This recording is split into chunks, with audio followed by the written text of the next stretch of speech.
Okay, I'm here. You got a minute and a half of uninterrupted epidemic sound instrumental or background music. Pretend you're in Denny's or someplace and you hear music coming out of the speakers above you. Well, when you come here, it's going to be epidemic sound instrumental. It's royalty free. It's without copyright. So, I don't need to get permission from their lawyers to have it in my streaming exercise here. We're streaming across 3 social networks, as you know. But today it's only 2. For some reason or other, X said, I don't know why. They don't tell you. None of them tell you, actually, when they drop in or drop out. It's a matter of when I ping this signal, the internet is behaving. Let's do a check. I have a internet test site I'm doing on my trusty iPhone over here. Produces Show Jimmy. Hello. You see my fingers anyway. Okay. We're doing our internet test here. Ooh. So the download speed is pretty good. As you can see, it's running up 360, 370, 380. Of course, the screen is too bright for you to notice that. Let me turn the brightness down. There we go. And the upload speed is 57, 56 megabits per second. That's good. I only need 7 wait a minute. I need about 16 bits per second. Yeah. If it's a Simulcast. And it drops down if one drops off, it goes from 16 to 12 to 7. Yeah. Anyway, so poo on them. I don't know what's going on. The most reliable is Facebook and YouTube. I'm becoming a YouTube fan. My wife is Facebook. She's like totally locked into Facebook. I have Facebook. I publish this content, streaming audio to Facebook Live, at FAU4U, the @ FAU4U. This is not affiliated with FAU, other than the fact that I'm adjunct faculty at FAU since 2003, since October 2003, thanks to Dr. John Harlan, who helped. He created interviews between me and other faculty department managers in the College of Science. They were like 15 or 16 or 18, a number of them that headed their departments in the College of Science. Dr. Owen being one of them. And but he was a super member for some reason or other. Anyway, so he introduced me around to the people that would, be interested in who I am before they raise their hand to put you on the College of Science, as an adjunct faculty. Teaching principles of digital photography and post-image processing. I wrote a book with the same name as the name of the class. That makes sense, right? It was in the bookstore when I was,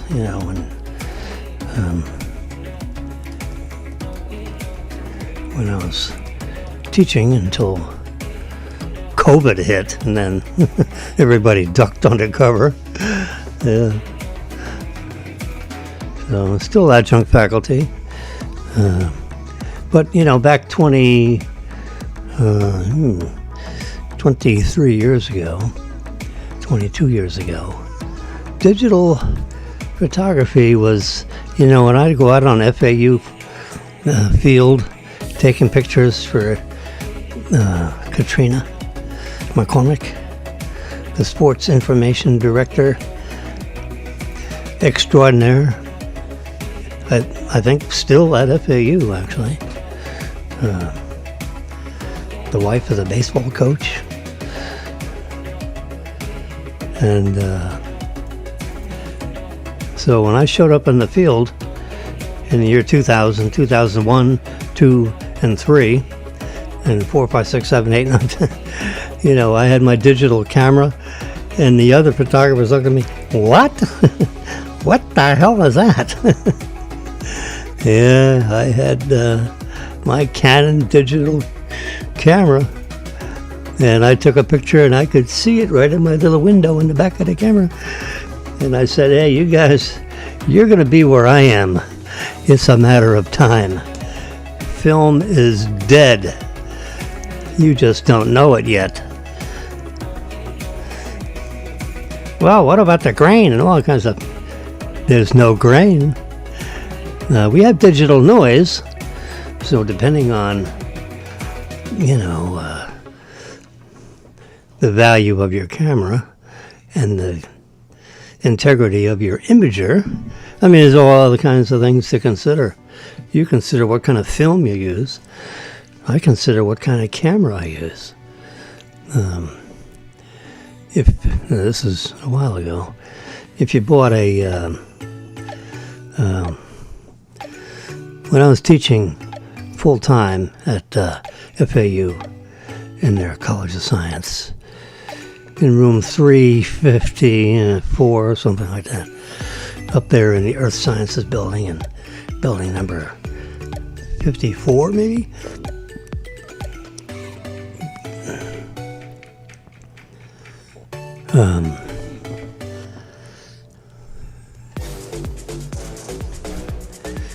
Digital photography was very interesting.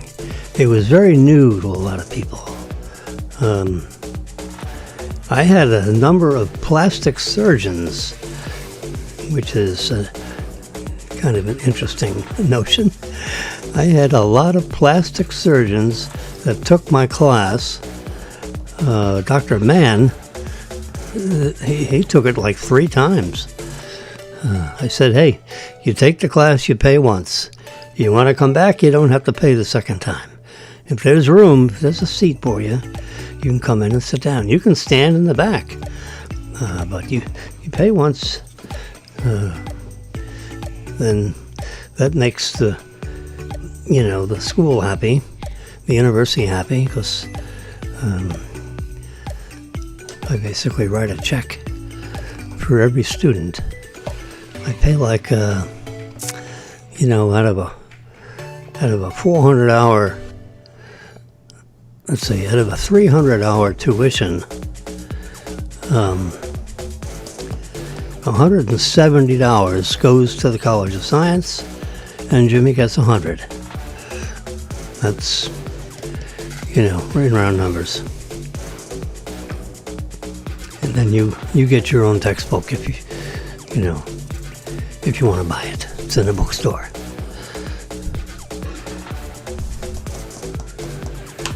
You can go to the publisher, buy it from the publisher. Pearson Education. It is the world's largest and most prolific educational publisher.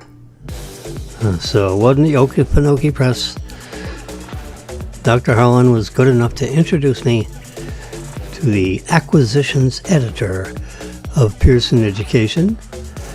And he set up a meeting and had the acquisitions editor fly into Boca Raton to meet with Jimmy to talk about his book that Pearson Education was considering purchasing. That's how it works. Since this was my first book, I didn't know how that worked. Well, Dr. Harlan showed me how it worked. So, he had a bunch of, 30, 40-page things and spiral bounding, or, the 19 little square holes that go down the side of the thing. I had mine published with spiral bounding. So it would lie down. You couldn't pull the pages apart. It would lie flat down on your desk. So you can turn the pages without the thing shutting up on you. I had it printed on, like 180 pound stock, glossy paper. Yeah. And I actually printed out the whole, I went to Kinko's, would you believe, and printed it out at Kinko's exactly the way I wanted it. I had, hardcover, it was like 250 pound stock with the front and back cover. I did the cover art with the front, the inside, the outside, the back, all the tools that you would learn in this book. You would be able to produce matter of fact, we produced the cover in class. We produced the back in class. It's an exercise, one of the 24 exercises.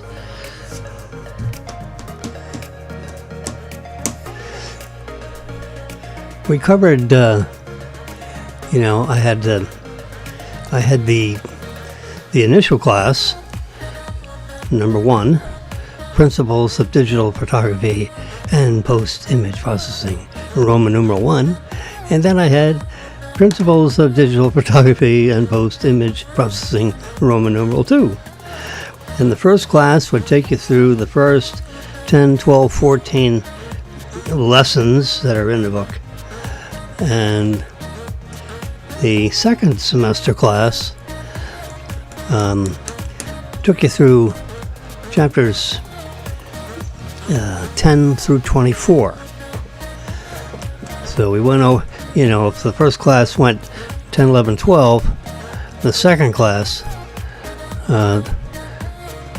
we would, in a more expedited fashion, go through chapters 10, 11, to, like a warm-up to get you going. Once we got you going, then we'd get you into exercise 12, 13, 14, up to 24. It was good stuff. I actually organized the lessons in order of, which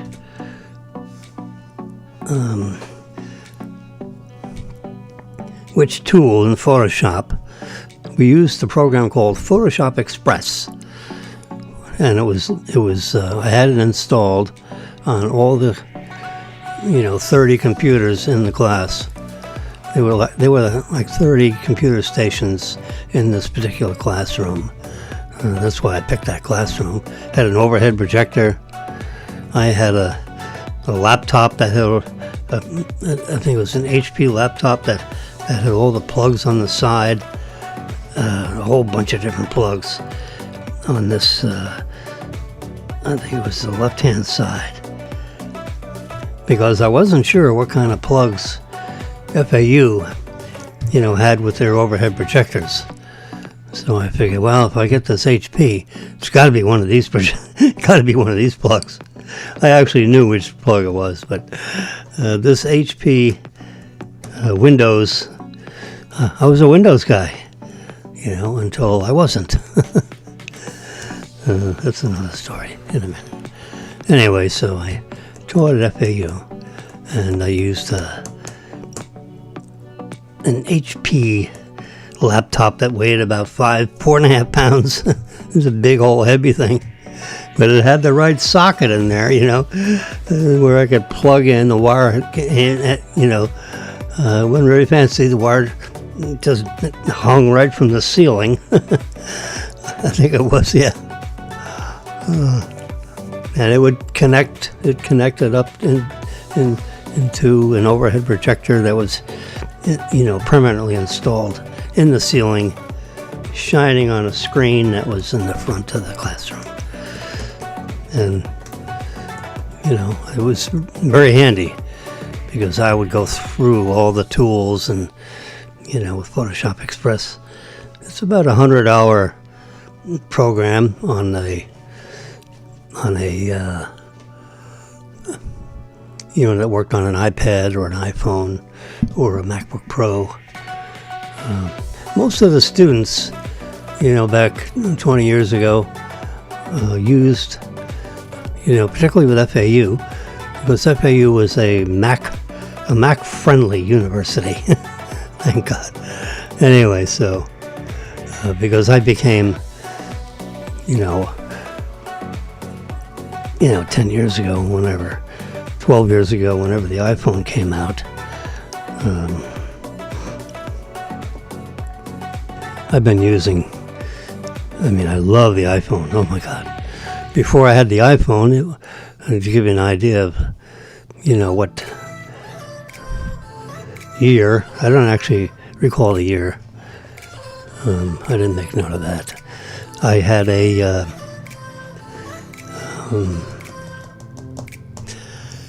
let's see, it was a BlackBerry Bold. I think that's what they call it, the BlackBerry. I love the BlackBerry. Oh my God, that was their messaging service. They had like a back thing where if you had the machine number of an item, which was like the electronic serial number, if you will. If you had the electronic serial number of your friend, you could register. You could put that number in there, and you'd send a message. You go right to that. It would go right to that phone. It wouldn't be recorded in a server somewhere and then ricocheted back to that phone. It would go from your BlackBerry right into their BlackBerry. Over the internet, of course. So, and it was quick and it was instant, and the BlackBerry then would beep, and there's a message from Jimmy, and vice versa.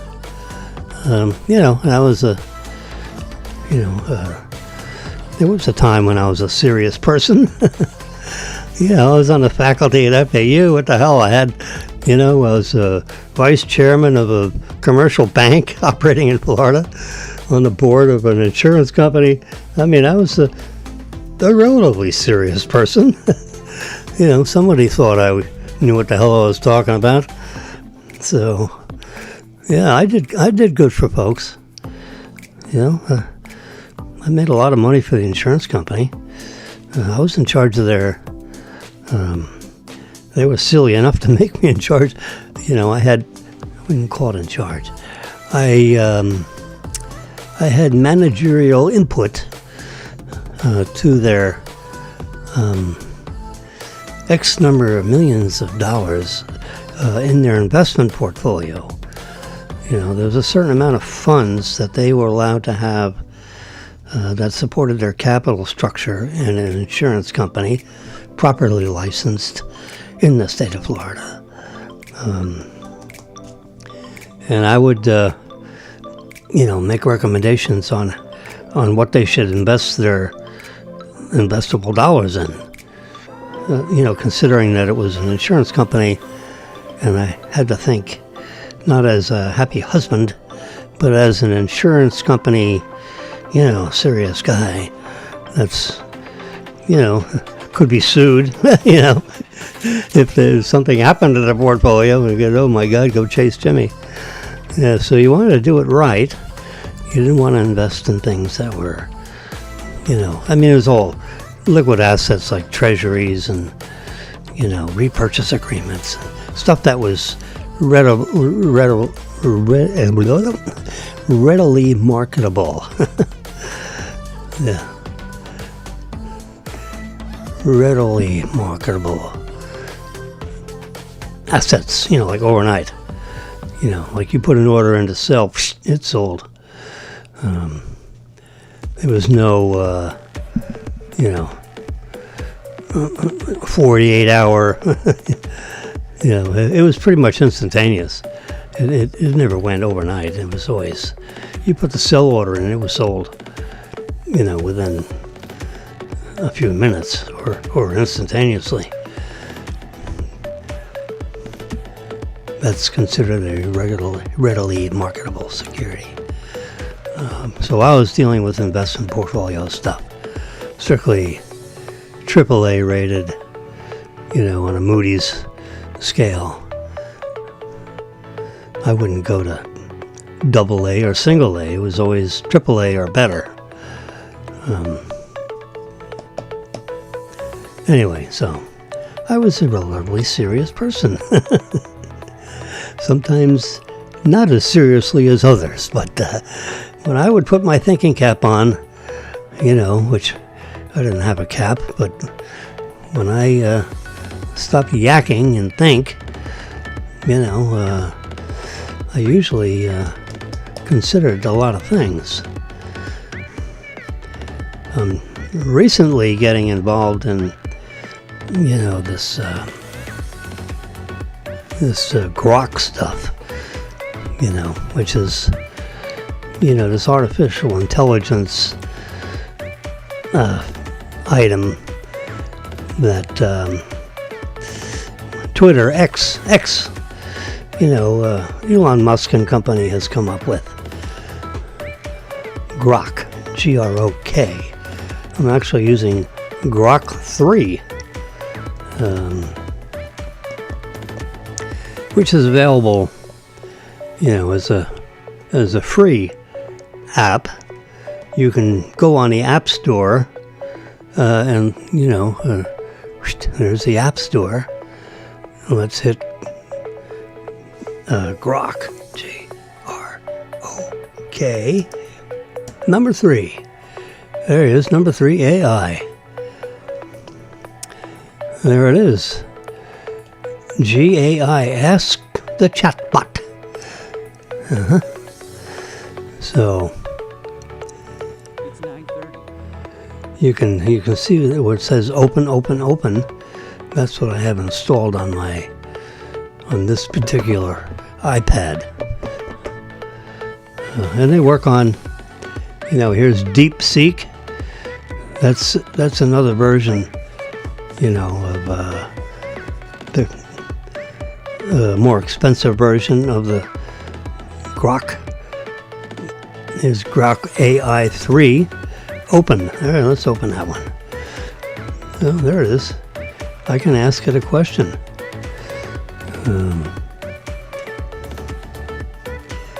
You go here to the chat.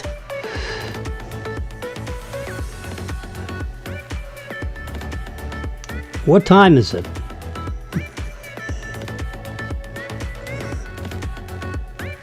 Oh, I won't. I have to. Where am I? How about that for a question? Hal, where am I? I don't have access to your location data, so I can't tell you exactly where you are. You see that coming up here. If you were asking about your physical location, could you share more details about that? And city, and so forth.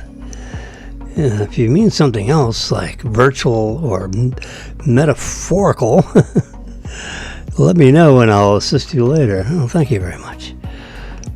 Anyway, you can ask Siri. I was just playing around. You can ask serious questions.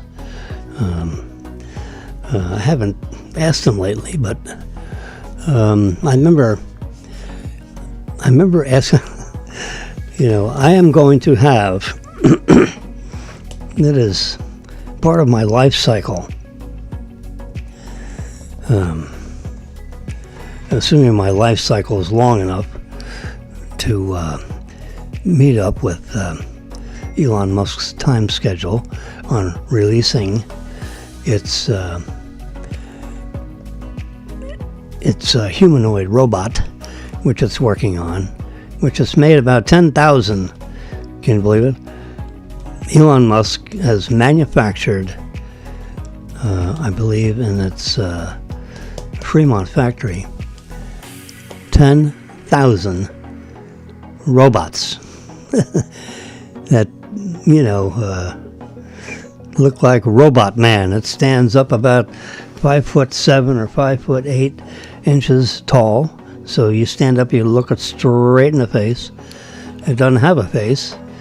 It just has like a black humanoid head, no ears, although it has microphones all around it, so it can hear you if you speak to it.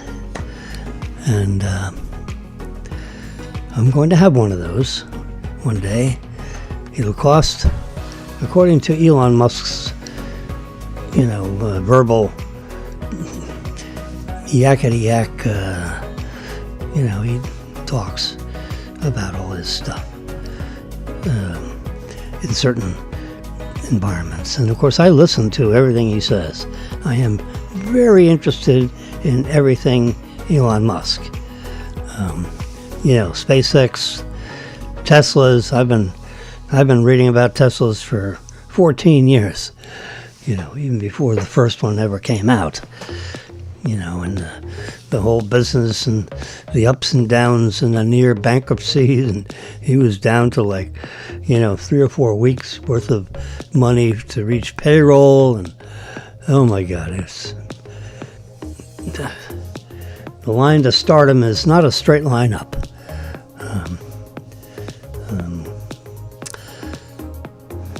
So Elon Musk came into Tesla after Tesla was already operating. Now, it hadn't made anything yet, but it was already incorporated and had a couple of original founding directors, the way it goes. And they didn't really have a physical plant yet, I don't believe. They were testing things, in certain laboratory settings and trying to figure out what kind of, how the batteries, motors, and how they would, what they would use, and they were trying to figure out what kind of shell of a car to put all this stuff in, and so it was all formulation business. And then Elon Musk became the third member, and from there, that was the beginning stages of Tesla. They can tell that story a lot better than I can. But, I was very interested in Tesla, even before they had their first Model S, which that was the real, they created a roadster to begin with, like a 2-seater. You put shopping bags behind the front passenger seat or the front driver's seat, kind of like a Mercedes 2-seater. Like it almost put a person back of the driver of the 450 SL, which we owned one a while ago. Marilyn drove. The 2-seater, I had a 4-seater. I had the 450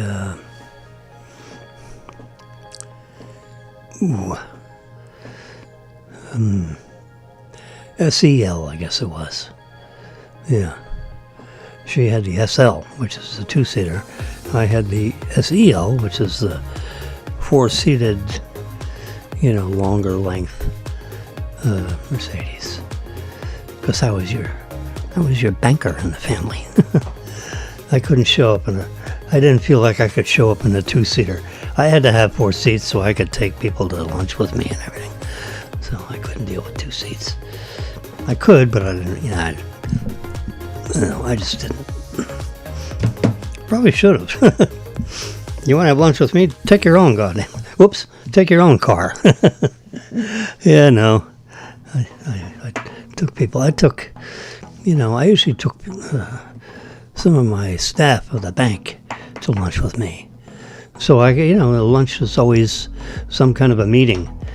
I didn't have, when I took people to lunch, we talked business. I rarely talk, I didn't talk. I wasn't a big a sports fan from the standpoint of following all the sports and all the players. And, I was a technology guy. I left sports to everybody else in the family. I played tennis and I played golf, and I was a sports, athletically, I was a sports person. But to listen to all the teams and all the basketball and the baseball and all, and know all the batting averages and all that, no. People did not come to Jimmy for that. But I knew everything else. Not everything. I knew a lot about everything, a lot about other things. But sports wasn't one of them. Yeah. Interesting. Everybody has their own interest in life, and, baseball wasn't one of them. Whoops. Anyway, so grok, AI. Back a long time ago when I was, like 24, 5, 6, right in there, I was a coder. I coded. I was a programmer, a computer programmer. That's what they called us, a long time ago. I worked on big computers, programming slightly smaller computers, and I used a language called COBOL, COBOL. The TI staff, the technology staff at the IRS knows all about COBOL, because I think they still have old IBM computers running COBOL, for God's sakes. Seems like I remember hearing the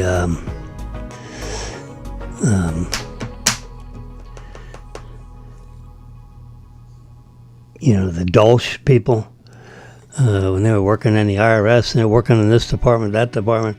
Some of these departments, they had their own computer systems, and their own computer systems wouldn't talk to each other, because they had either different computers themselves or different languages, or they just didn't connect, And so you had one computer system that was completely separate from another computer system. They didn't. It was easy to connect them up. They just didn't. They were so afraid of their data being breached. Oh my God, I can't let, Homeland Security into the database, of all our, our taxpayers with all their tax ID numbers and birth dates and everything. They may take that data and do something with it. What do you... Yeah, right. That ain't going to happen. These guys are employees of the United States government. You think they're going to give out that information? Now, some bad guy might, but, and then he's subject to being caught and prosecuted and everything.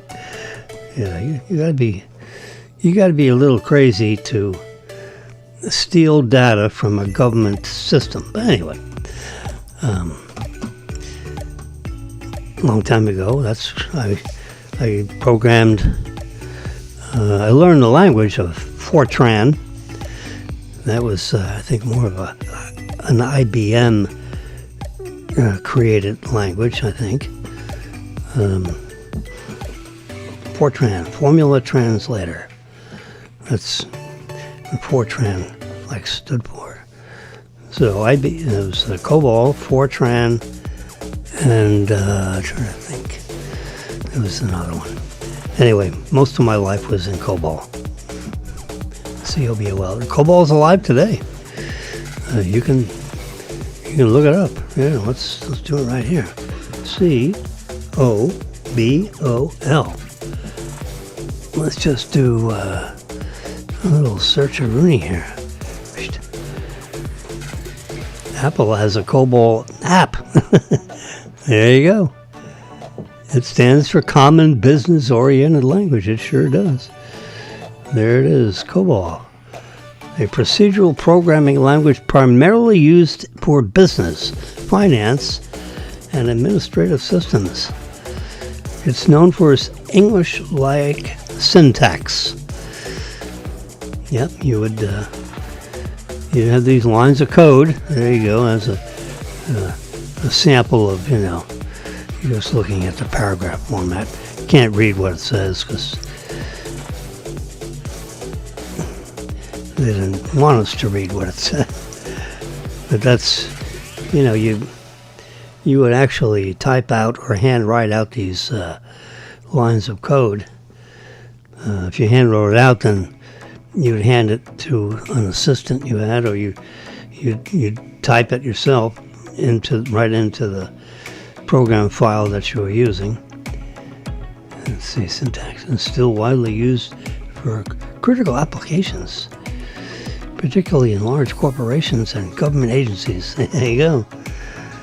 Despite being a legacy language, COBOL remains relevant due to its use in these legacy systems. There's all kinds of, C++, is a lot, better, supposedly, for, the modern equipment.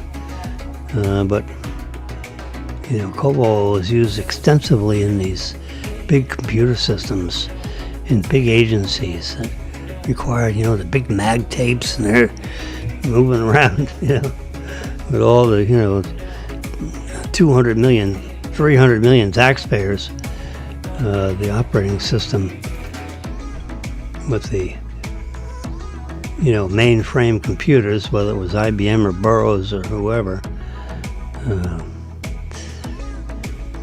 IBM, kind of owned that business.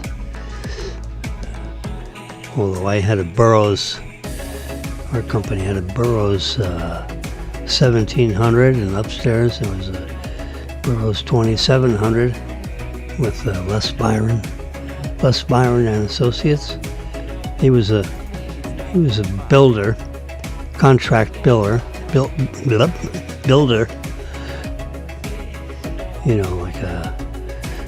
He built buildings, warehouses, shopping centers, office buildings.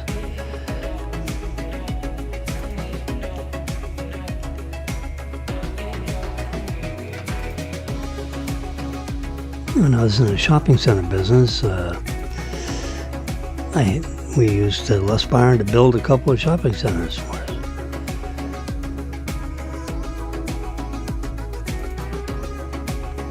Anyway, so you'd write out your code in COBOL, and then when your program was debugged, you got all the bugs out of it.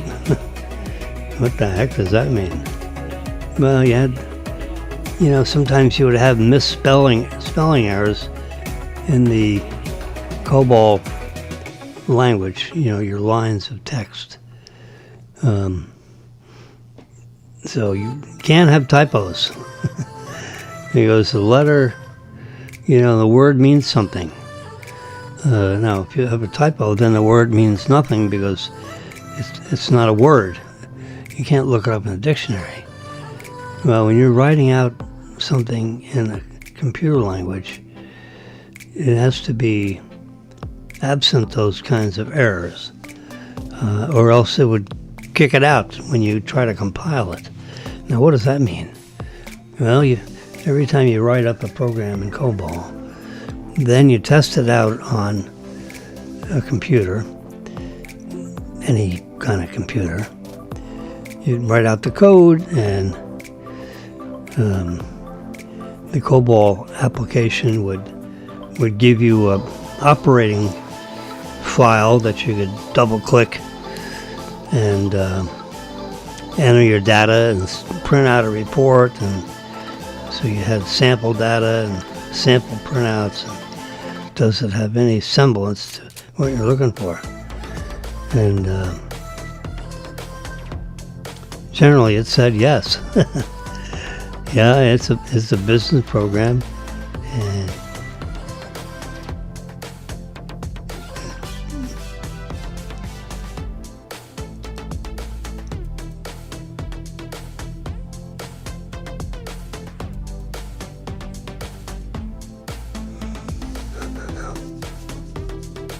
All right. So what's going on here?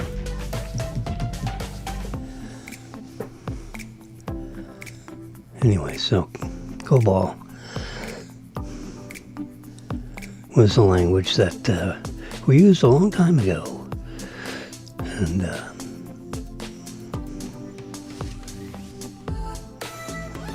so I brought that up because of Grok.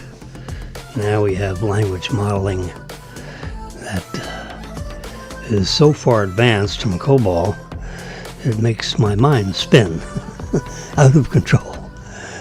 Yeah.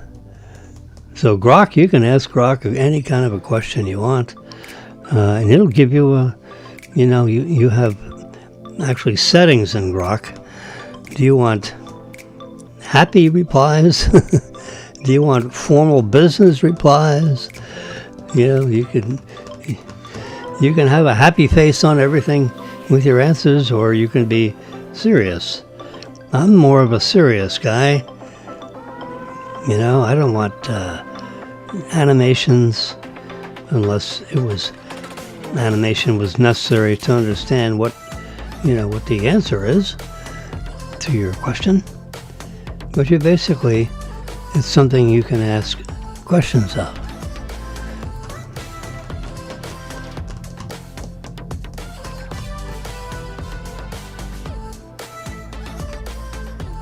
Here's COBOL.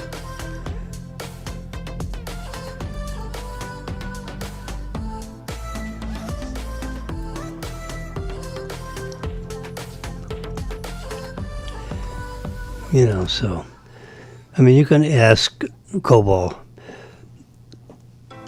add column A to column B. Add, So you have a number in A, a particular place, a mathematical place called A. Add A plus B and add it together and put the total in box C.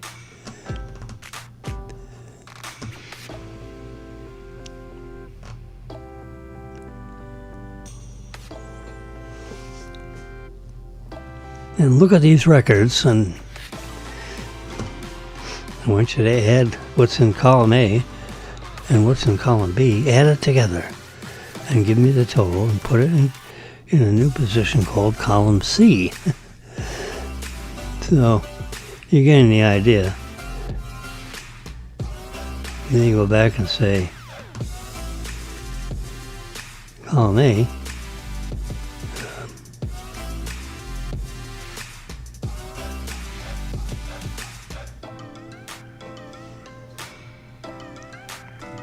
whoops. Hello, world. Here's the different, yeah. You had to do 1, 2, and 3 before you could do 4. Because you had to, the identification division means give your program a name, a unique name, so that when it compiles it, we know what to call this thing.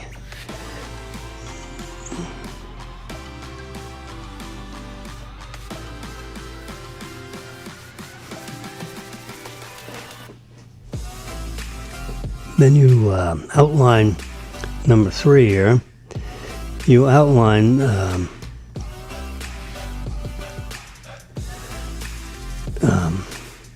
it's kind of an optional thing. So number 4 is your procedures. Hello, world. So you have display statements, you have printer statements. So this is the area where you actually create the code. So here's,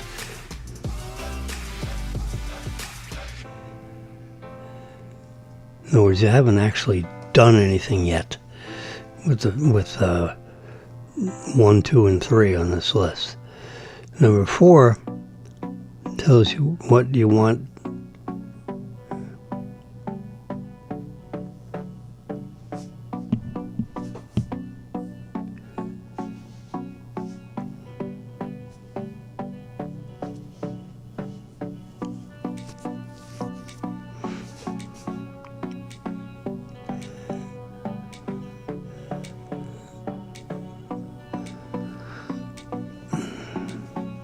Number 4 is the one where you actually write out everything you want done with this data. You know, I wrote a program in COBOL.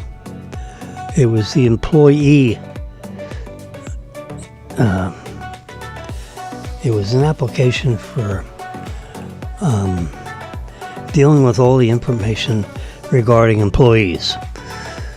So you would outline in the computer card. We had like punch cards, you know. Ladies would punch the cards, and in the punch card, but on a piece of paper. Yeah, box 1, you put the first name, middle initial, last name. You would name the boxes and where that information would go in.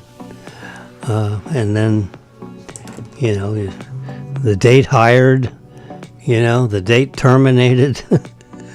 That would be an open date if it's working, the person is still working for you, you know, in good standing. And, you know, what department they work in, what's their pay, what's their regular daily pay, regular day.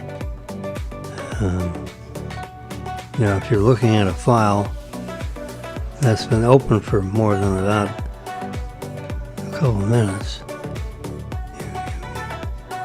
you get up and out this way. Excuse me, come over this way and go out the side door or the front door out here. There you go. Yeah, it was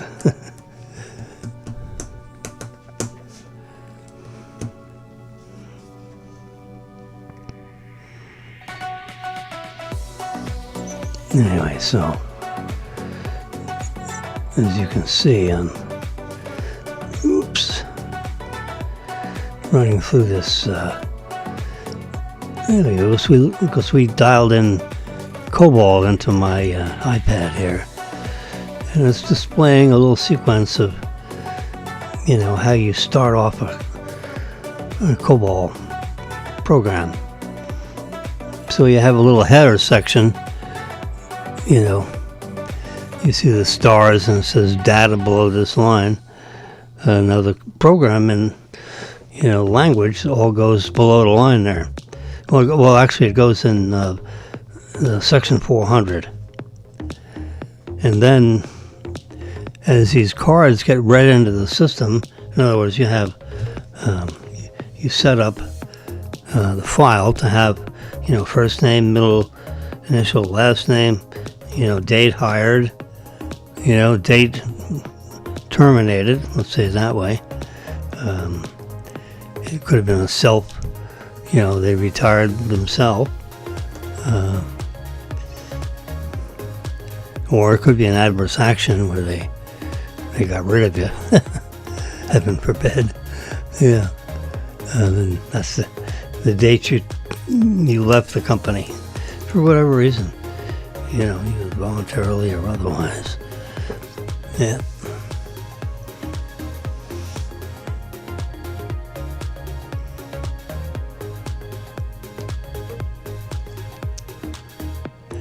It's June 27.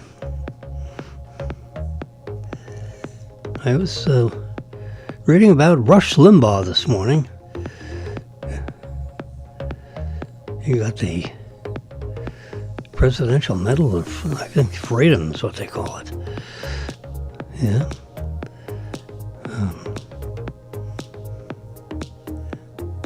I downloaded this image from 2 different places. I think the second one, let's see, that's a 2 megabyte file, and that is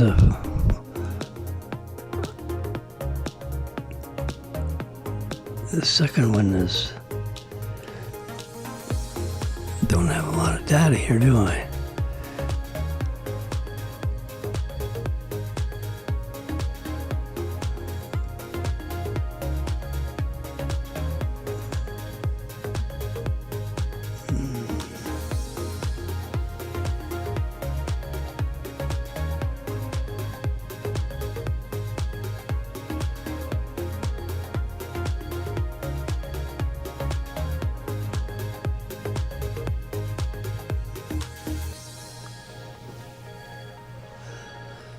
it's always a question of how you're gonna look at these records.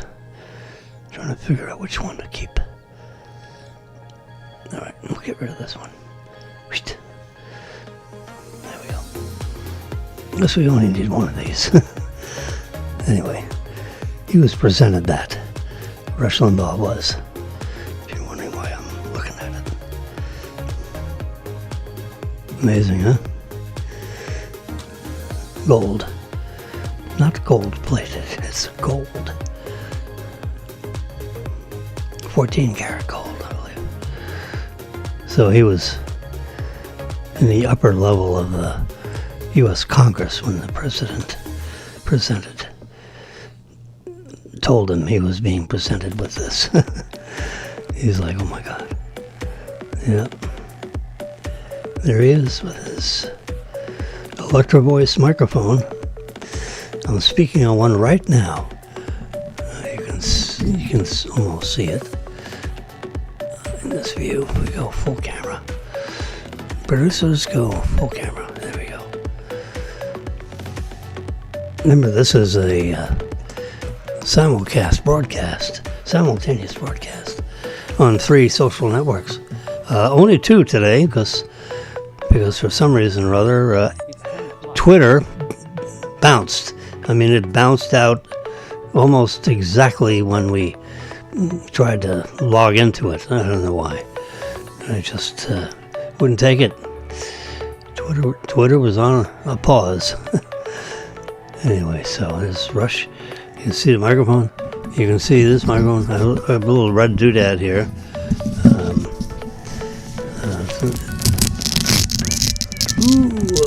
I take it off. Diapers. There we go. I have a little red band on there. I had this on another microphone. I put it on here because I didn't know where to put this thing and I didn't want to throw it away. All right, let's just roll it up and we'll find a home for it. It goes on my other is a Shure microphone.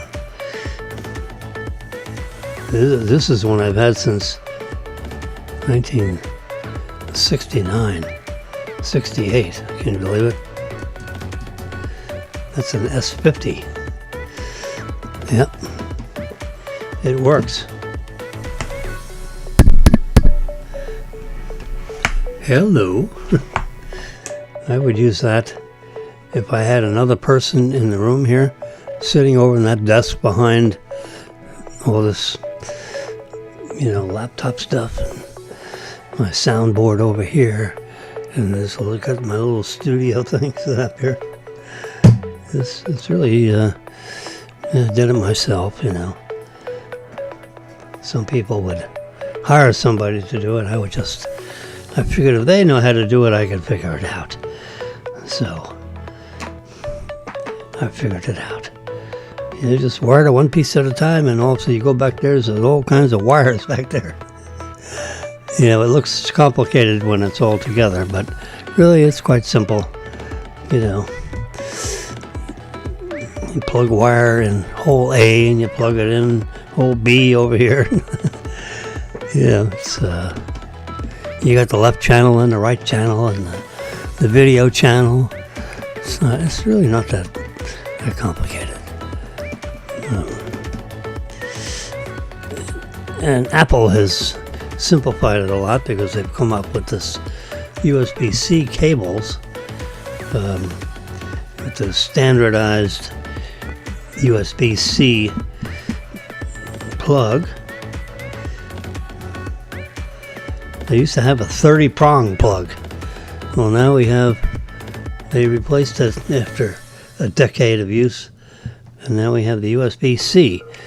You have the USB-A and USB-C. This is the newest. And so the bottom of the phone is a USB-C port. This one happens to be connected to a charger, so you plug it right in there, and now my iPhone is charging. It's at 48%, so plug it in there. When you turn it sideways and it's plugged in, look at that nice little that nice old display. See that right there? Yeah. You unplug it, the display goes away, and it goes nighty-night. Plug it in and plug it in.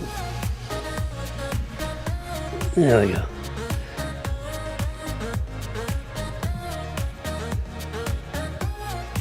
So when it goes to sleep,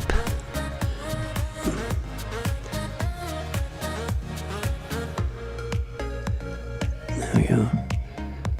That's a magnetic mounting thingy, and it will give me a display eventually.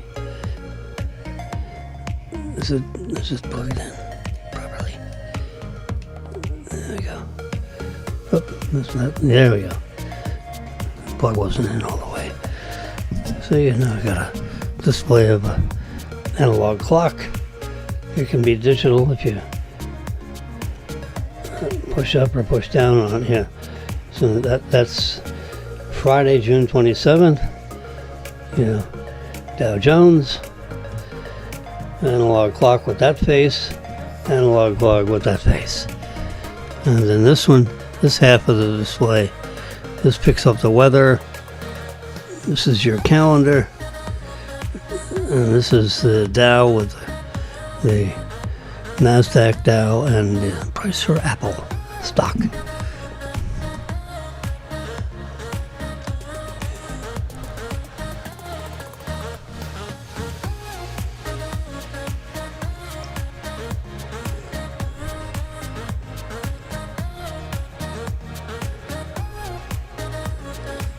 So the Supreme Court, I have a picture of the Supreme Court that's being worked on.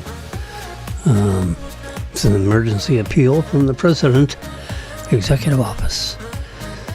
And it's challenging the birthright citizenship that's written into the Constitution. And that was written in the Constitution to deal with slavery. And the fact that slaves weren't actually citizens. They were, we're talking about 160, 70 years ago. They were brought over from Africa, and they were put on the plantations, picking vegetables for the population of the country. And back in the early days with our founding fathers, they owned plantations, because they were part of the sophisticated group that, created the United States of America. It was a colony at one point. I'm not the right person to talk about American history because I was more of a scientist, trained as a biochemist, actually, a pre-med student. I studied science.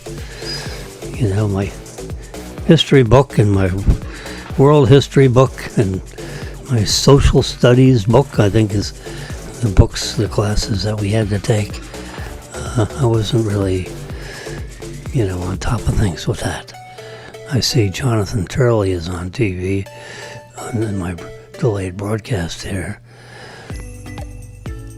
And the court has ruled, or is ruling, and the paperwork is just coming out, being published on the internet right now. And Jonathan Turley is commenting on how the Supreme Court is going to decide on things like the birthright citizenship case. And we'll let them figure it out and give us the Cliff Notes version. If you start to read, parts of like a Supreme, where's it? No, here's like page 1. This is the ruling on Planned Parenthood case. And does the U.S. government have to basically fund Planned Parenthood because Planned Parenthood was dealing with basically abortions so forth. So South Carolina, sued under that law to cause this Supreme Court ruling.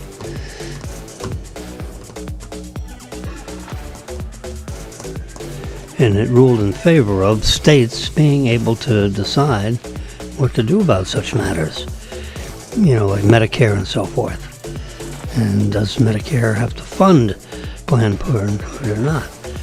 And basically, we're a federal republic of states, so each state can deal with it, not the way it wants necessarily,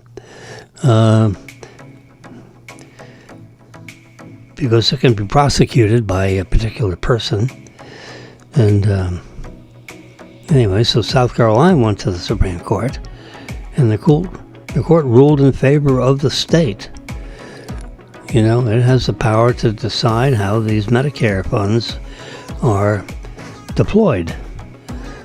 And Planned Parenthood said, I want Medicare money, and the state of South Carolina said no. So it went to court. It went to appellate court. Went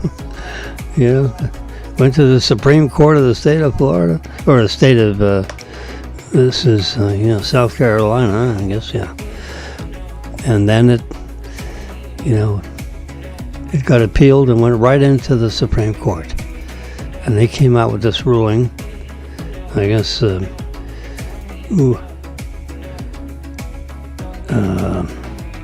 Yesterday or the day before, but this is what they get. It's not one page. It could be 30 or 40 pages. This just happens to be page 1 of this particular case, which I just segregated it and printed it out just so you could read it, and then you'd say, what? Where's the ruling part? That was in subsequent pages, which I didn't download. I just wanted to give you a little teaser of what that page looked like. You want to see more, you can knock yourself out.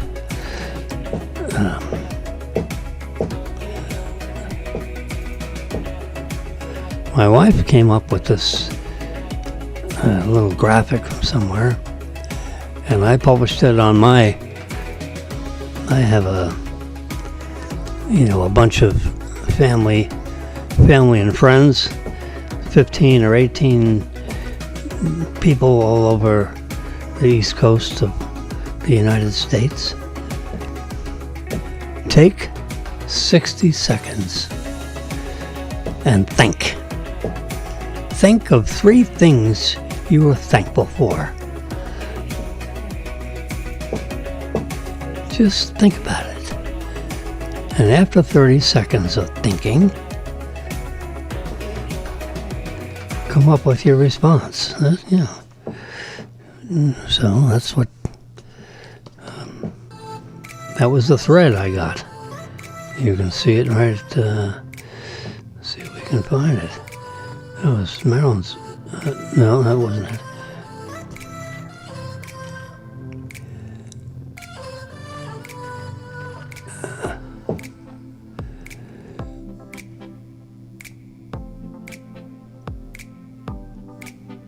Where's Marilyn's thread? Look at all these. Jeez.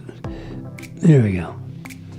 So she came out with this and sent it to all her family, mostly family stuff. How many people? So I can, 11 people in her thread. And it's basically all our family stuff. Yeah, whoops. It's basically our family. And, former son-in-law and so forth. Anyway, there's 11 people, all family. Take 30 seconds and think. So I answered it. What are you thankful for? Well, I'm thankful for you, meaning Marilyn. I'm thankful for our family. That makes sense, right? And for life itself. Yep. you, family, and life. Without any one of those, I would be an unhappy camper. So I went to my Wilson's group here, which has a bunch of people on it. I have 13 people on mine, but it's not just family, it's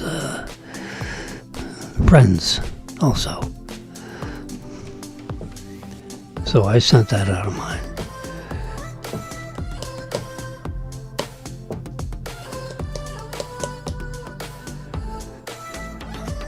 And I also said, how about you? What do you think? Yeah, there you go. I'm thankful for you, family, and life. And then I said, how about you? What do you think about? And then I said, join me on my Simulcast show here on 3 social networks, beginning at around 9 o'clock. Could be 9:05, could be 9:10. Depends on how fast I can actually get into the internet. It is a, somewhat, cranky. Oops, select all and delete these suckers. Yeah, let's chunk them out. I get a lot of political stuff in there. Political candidates, are constantly asking for money for this and money for that. So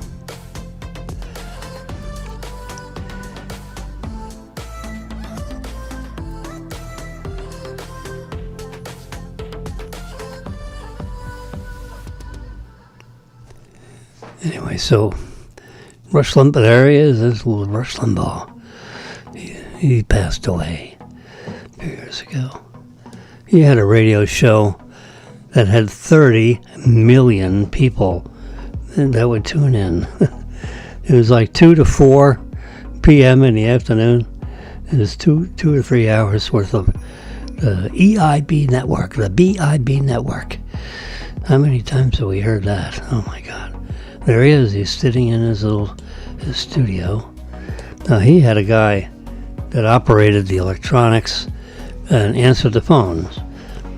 And then once he found out who called and why they called,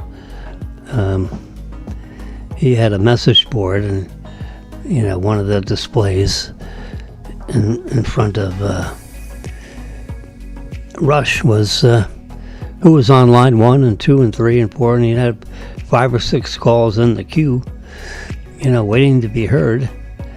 And he had a message board over here, and it would tell him who's on which lines and what they were talking about. Yeah.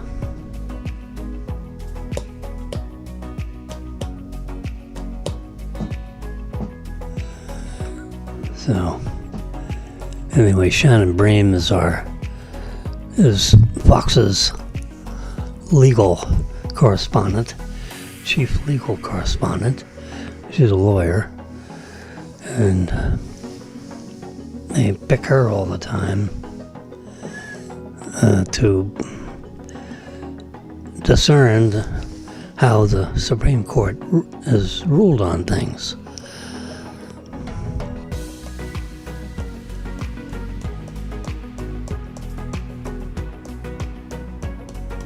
So the Supreme Court has limits use of nationwide injunction that blocked Trump's birthright citizenship order. So I can't tell how, you got these little summary lines here. Anyway, I'll probably tell you all about that tomorrow if you haven't learned about it yourself. So, but the Supreme Court, this is Friday, is trying to finish up and publish all the rulings on these cases that are stacking up on the Supreme Court. Because, to come up with a decision 9-1 or, 8, it was a total of nine folks on the Supreme Court, so legal scholars. that have gone through a difficult confirmation process. So they rule on these cases, and you got all these legal minds that are deciding, what's. So today, I think they're going to try to get all the cases figured out today. So it's not just voting, 6-3 or 7-2 or 5-4, the Supreme Court Justice, the Chief Justice, tries to get the voting as unanimous as possible, but some of these judges just won't go along with the majority opinion, So, and, each, you got two sides to the coin, right? So you've got the conservative justices and the liberal justices and everything in between, so to speak, and that's a good thing. You want to have, the largest knowledge base that you can possibly have.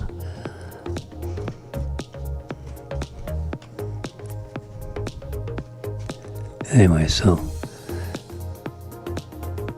these legal scholars will come up with Cliff Note versions of what they mean, They have panels that are going to be studying this, and oh my God.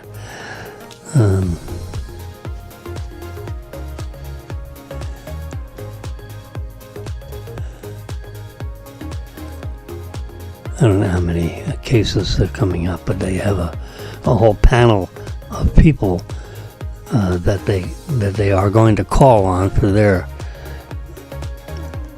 opinion of the opinion. So that's usually a good way to look at it.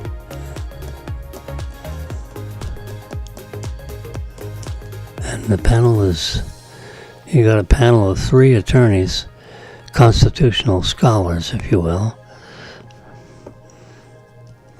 And they're going to talk about this, what happened. They got to read the first 3 or 4 pages of the order. And then they chat about it among themselves. Yeah.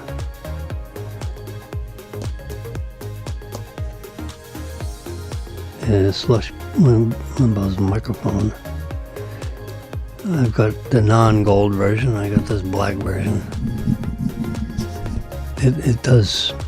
It's good. I like it. I don't have it mounted with all this elastic.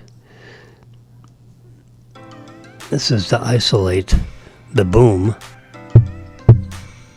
from the microphone.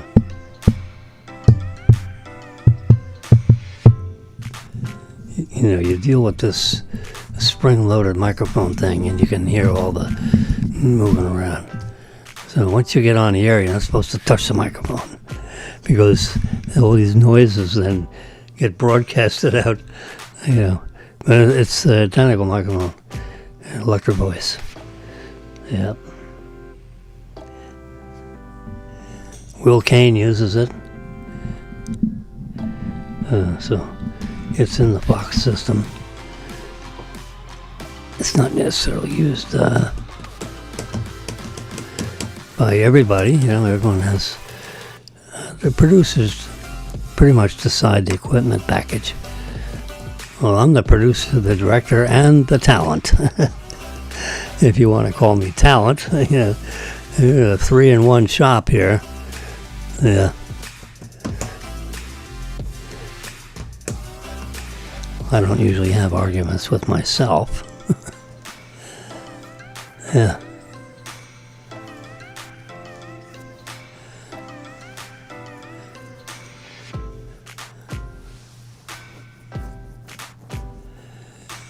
John Yoo is good. So now you got legal scholars talking about what these decisions are. Pam Biondi says, the DOJ will continue to zealously defend President Trump's policies and authorities. Yep. She's a tough cookie. You know. She tries to take the gray area out of the law, you know. You read it and it says what it says. Don't tell me it's a breathing document and, you know, some of these things mean something more today than they did yesterday. That's just gobbledygook for interpreting things the way you want to, not necessarily the way the law reads. I'm a constitutionalist. I believe in reading the Constitution, and you do what it says. I carry around here's my portable version right here. Charlie Hurt sent it to me. He's got a company.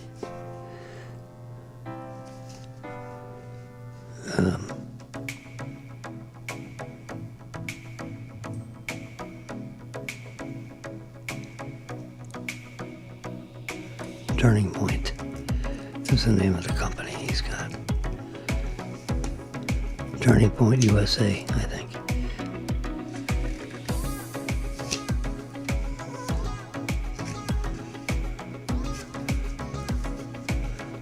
There you go. Message from Charlie Kirk.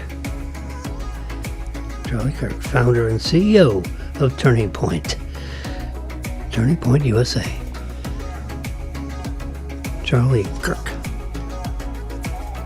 I called him Charlie Hurt by mistake. Excuse me. Charlie who?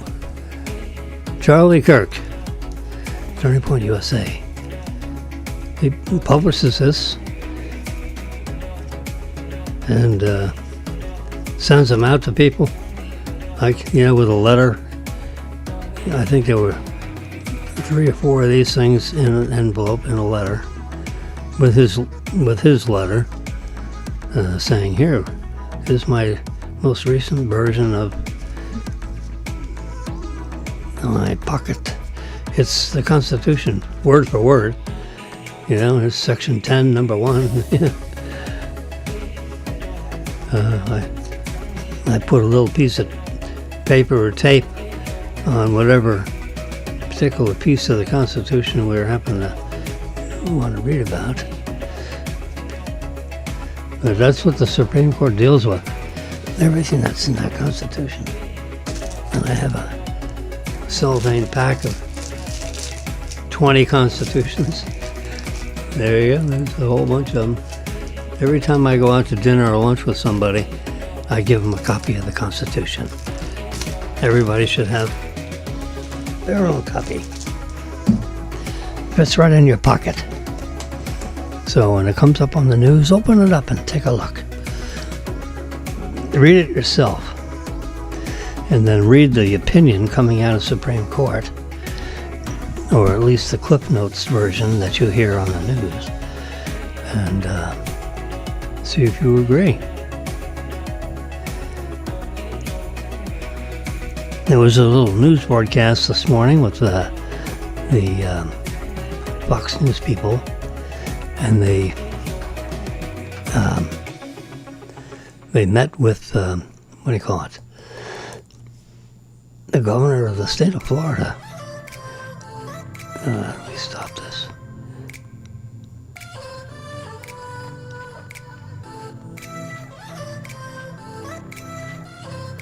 You can see it, right? Yes, sir. Here we go.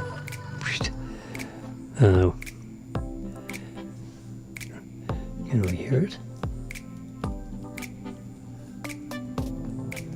I don't think so. Yeah, but I can show it to you.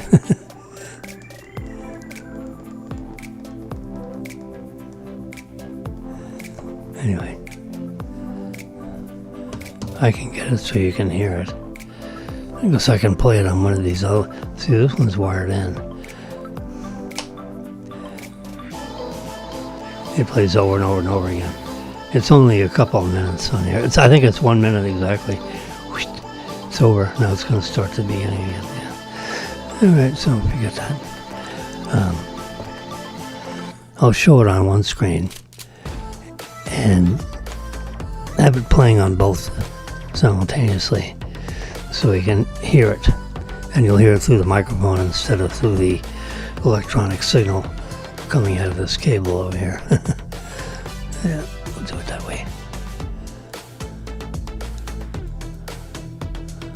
If I had a second person, it'd be a lot easier. But it's just me, myself, and I, right? So you're stuck with old Jimmy here. I'm trying to visualize some of these things. There you go. So you got the Supreme Court going on. Oh my God, rulings coming out of there. And then you got all this stuff with, the bombing that happened over the weekend. So they're going to be talking about the after actions report on what happened over there.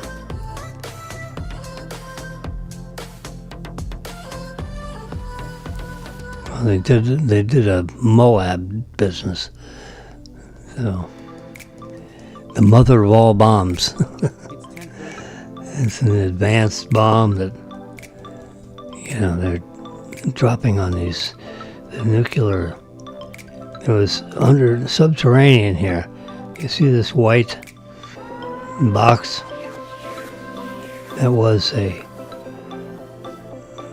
people would drive up. There was a driveway.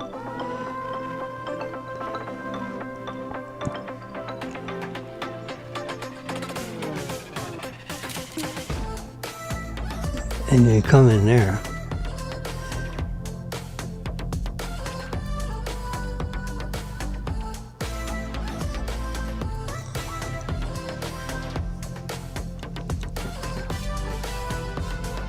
So you have different vehicles that are coming and going out of this uranium concentration, centrifuges. And this is like a visitor center. You drive through here to see if you had the proper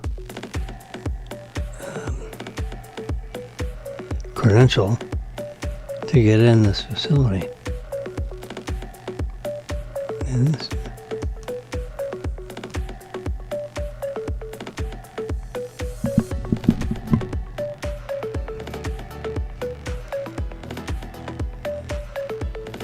So you have a lot of people that are trying to figure out whether, I can't tell from this photo whether this is a before or after. Looks like a before picture of the site that was bombed with 6 bunker busters. 6 bombs. Phew. And they were 30,000-pound bombs each. So they had. This is counting all the bombs.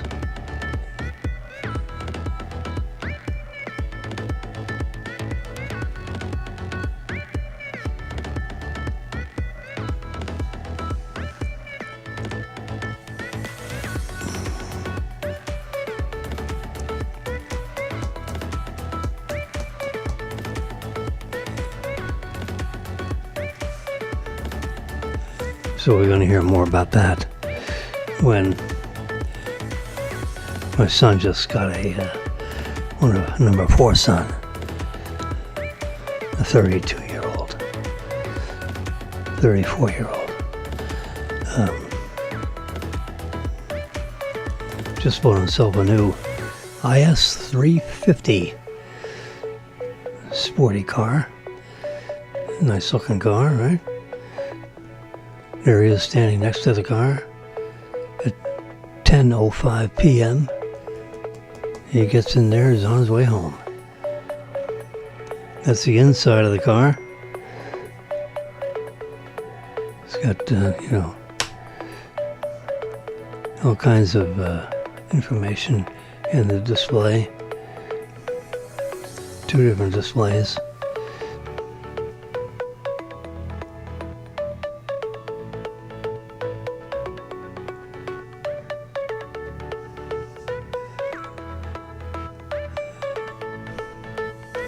It was an aftershot. It looks like, if you had a big ashtray, think of it that way. If you had a big ashtray full of, fine, just sugar, a tray full of sugar, or better, one of these 8-inch ashtrays full of popcorn salt. You can buy little canisters of popcorn salt. Just fill up that tray with fine grained sand. We're using salt because we don't have any sand around here. But if you have popcorn salt and you just sprinkled it around, and then you took your finger and you swerved it around, a few times,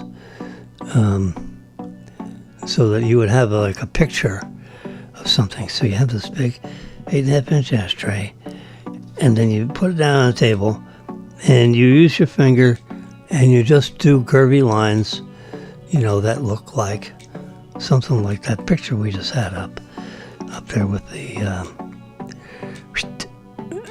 let's see, where is it?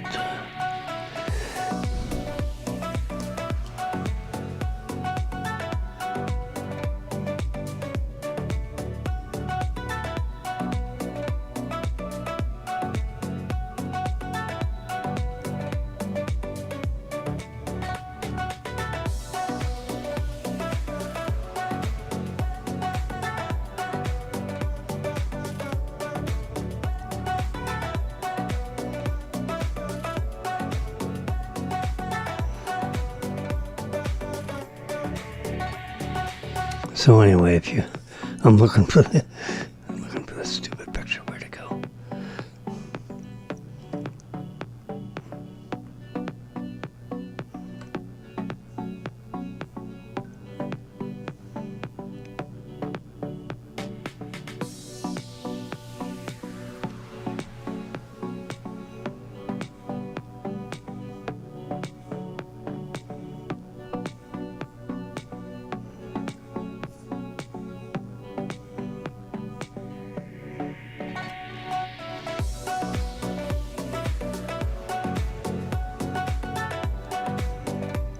There it is.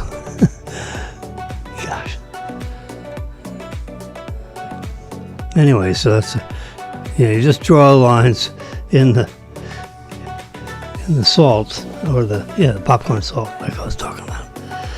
Now we're going to simulate what happens when a bomb, these 30,000-pound bombs, there were 6 of them. There's 24,000. It was 3 times 6, 180,000 pounds worth of bombs in the 6 bombs.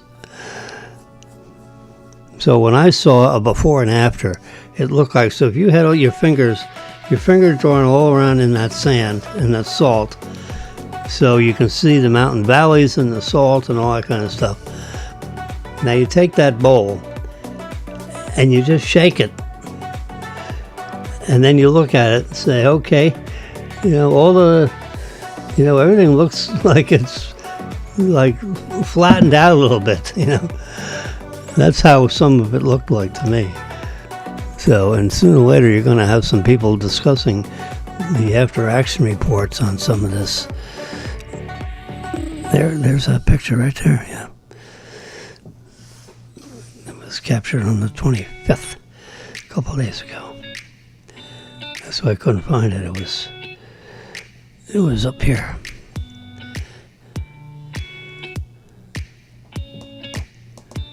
So I have these dates on there, so you can position some of these photos because they're all lined up by date.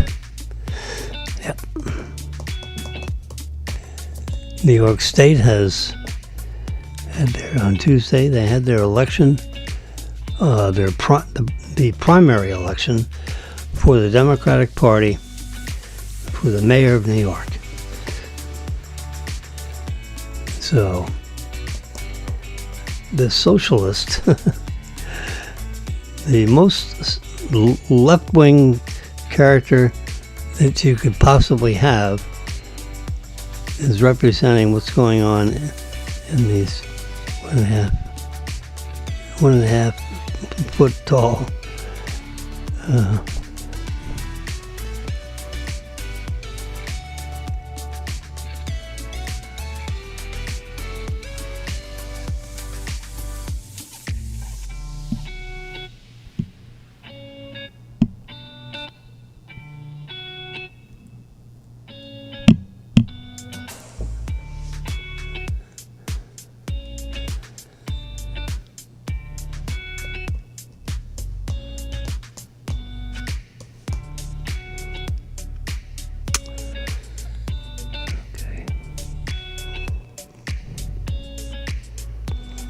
So in the next couple of days, anyway, so I gave you a little simulation thought of shake the sand, hit an ashtray, and everything kind of like settles.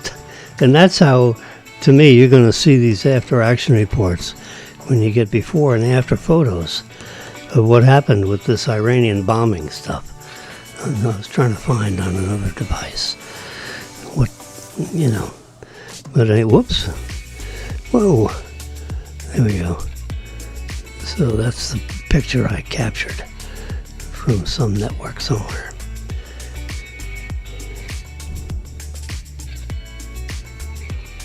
Early intelligence reports. So they're deciding, whether there can't be much underground left when you have these bunker buster bombs. They were designed particularly to disturb all this stuff. I mean, it would be like the 14 on the Richter scale. It only goes to 10. And you got something that's exploding with the pressure. The sound wave is so, the shock wave from that kind of an explosion is so dramatic. If you were in the cave, you would just fall to the ground. All your capillaries would burst. So your whole insides would be like scrambled eggs. Yeah. So you just fall down.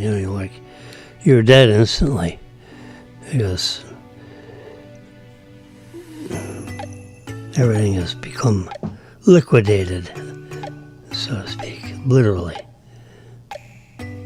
So to me, in this time, in this section of time, in the world of time, the Iranian nuclear program, as far as them advancing to having a nuclear bomb, that program is under serious watch, and they're not going to be able to concentrate any. So they were telling the IAEA, the international crew of the atomic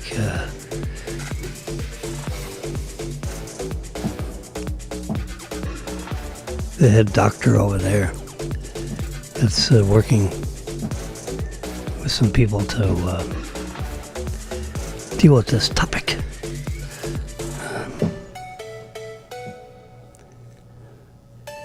No one's saying anything right now, so because they're trying to look at what they're looking at. They don't know how to look at what they're looking at. You just use your common sense. And a good friend of mine, Asa B. Grove, said, common sense is not very common. And it isn't. I mean, the people come up with the weirdest things. It doesn't make common sense. Just listen to what they say. Does it have any kind of reasonable meaning to? I mean, some of these things that people come out with are just terrible. Jeez. Well, terrible is, at least it's something you can, understand.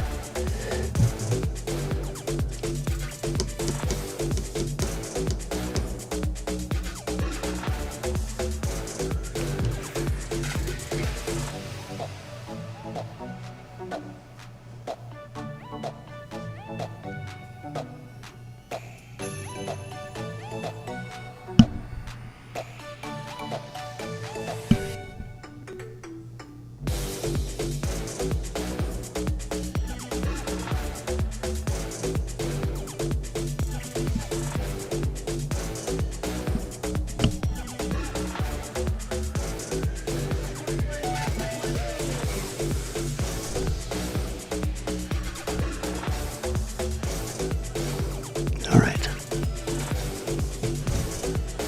We've been yakking here for an hour and 38 minutes. Here's another little. There's a bombing. The blowback from the bunker buster dropped bombs. My son sent me this. Three or four different photos while this bombing was going on. And this is the blowback coming out of the hole. Now we can't tell, we don't know the authenticity of the picture. So I was afraid to show it to you because I don't know who took it. As a news service, is it Philo-Iranian? Is it fake? It could just be a fake bomb.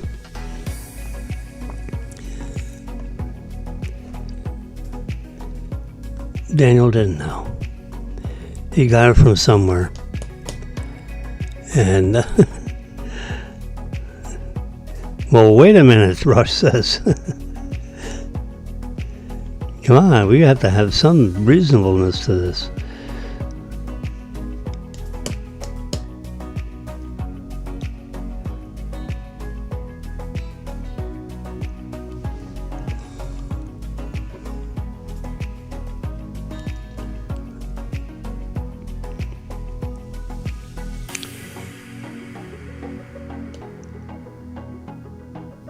So here I was asking Grok, what's going on with the iOS software, and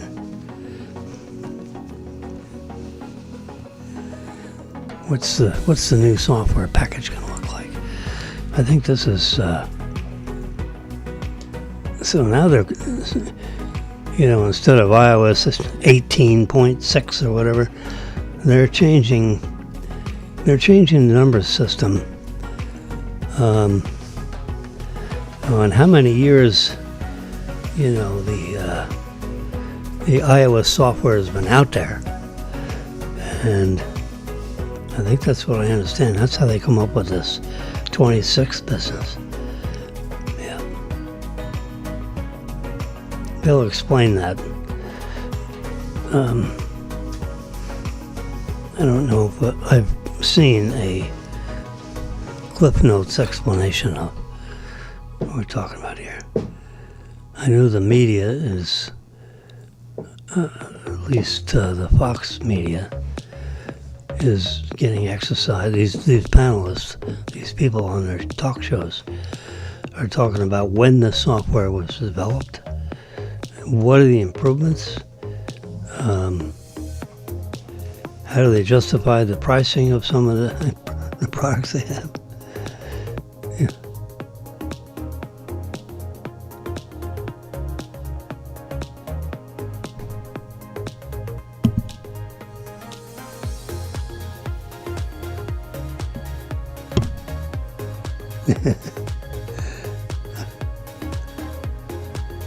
So a friend of mine looked like he ran into a doorknob. He's got a black and blue eye. I hope I didn't do it. I don't think so. You'd think you'd remember, right? If you got into a tassel and popped someone in the head with your fist. No, My knuckles are clean. I didn't get in any fist fights. Yeah, this is a before shot. I don't think it's an after shot. Sorry, I can't tell.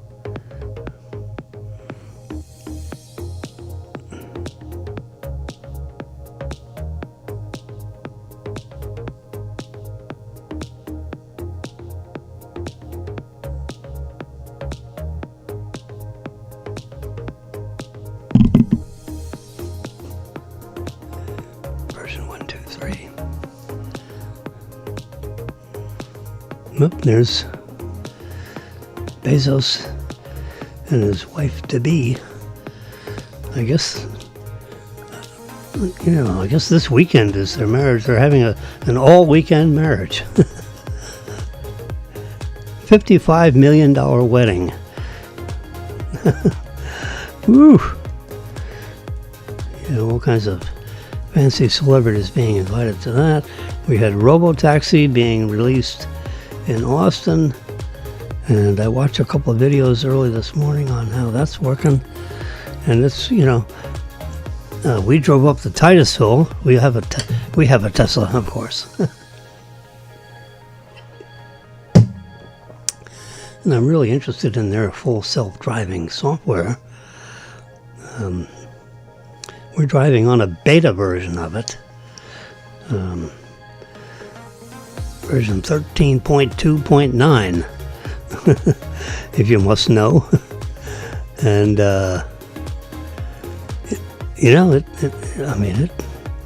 I put in the address of the place we were going, and it took me right to the front door of that place. Right in front of the driveway of that place, like it was, Uber taking me, to a local restaurant. But this was a place 155 miles north in Titusville. So we could watch a couple of SpaceX launches. And they were both canceled. So we went up there and came back the next day because there was no launch. And no reason for the delay. And a couple of days later, it launched. But they never really, I didn't see anybody coming up with a reason on why they were delayed. They just didn't launch. And it was the type of launch that normally goes off. There weren't humans aboard. It was a test launch. One of them was the launch of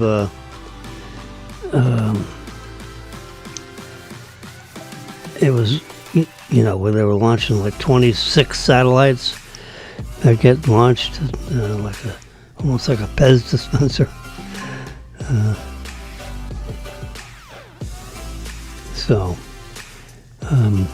That mission was scrapped, but 2 or 3 days later it took off.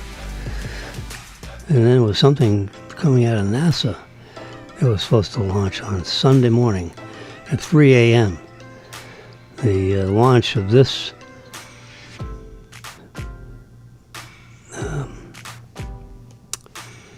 the other launch that was scheduled for also Sunday at 3 a.m. instead of 1:30. It got scrubbed also. Different launch pads. Interesting.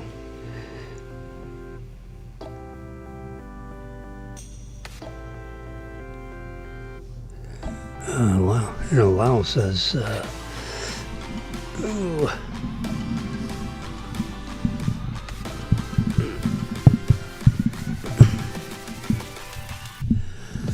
Anyway, so it's all the news fit to print. Anyway, so I put this full self-driving software. I put it on chill mode going up, and it hovered mostly in the right lane. It was a little slower than suits me. So I put it on standard. You have chill, standard, and hurry.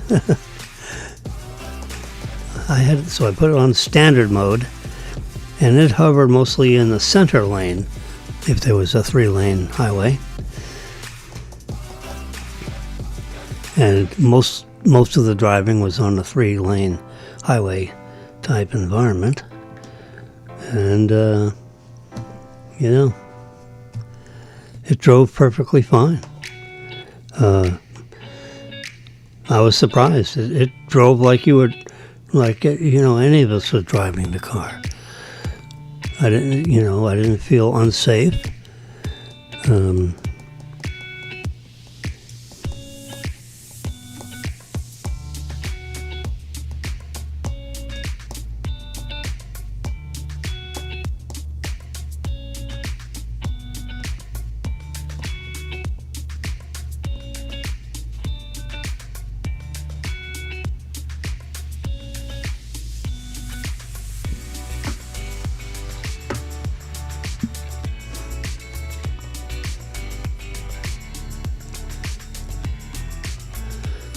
This is the end of June.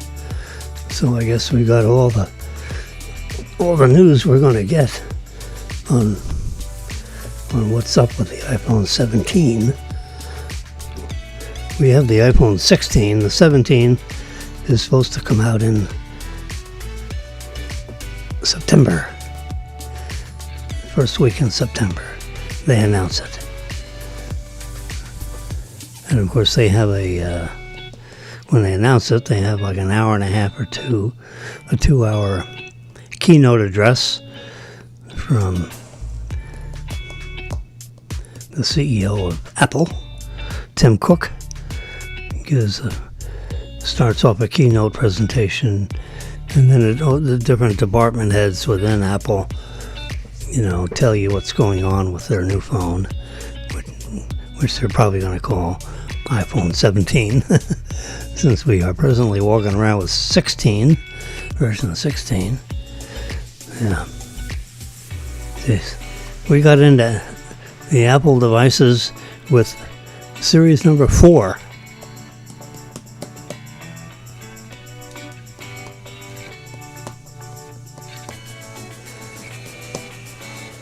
And that's when they had the 4-inch screen.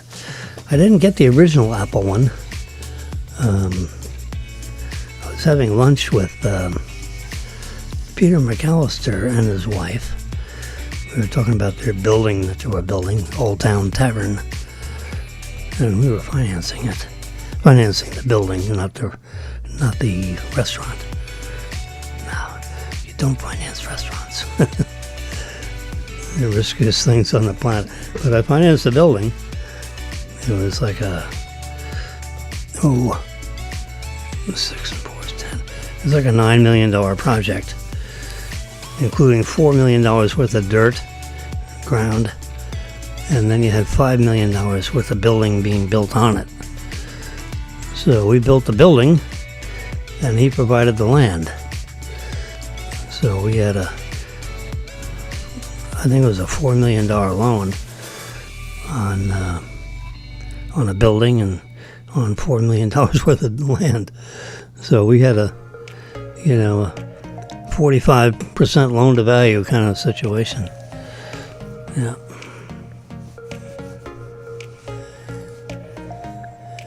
I tried to get him to get Burt Rappaport to run the restaurant. He wouldn't do it. Silly boy. He didn't know how to run a restaurant. He was losing money at the rate of about $60,000 a month. There's only so many months of that, and it gets pretty painful. So I introduced him to the best restaurateur in South Florida. That's Burt Rappaport. And I had him in there. Burt analyzed the kitchen, which he didn't like, but he would accept it. Had to be a few. He'd move some things around different places, but he said, I wish you guys would have had me help you design the kitchen.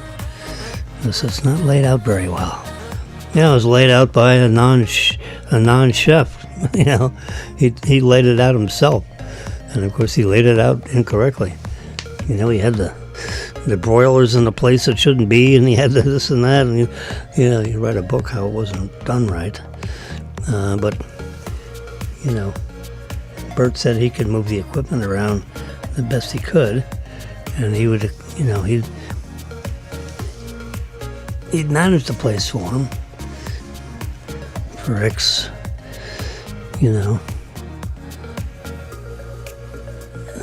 I forget what the fee was. It was like $14,000 a month. 13,000 a month. The deal never happened. Peter wouldn't sign him up. He said, "Well, if I'm gonna pay that kind of money, he's gonna be here, 24/7." I said, "No, he's not. He's got 4 other restaurants to run.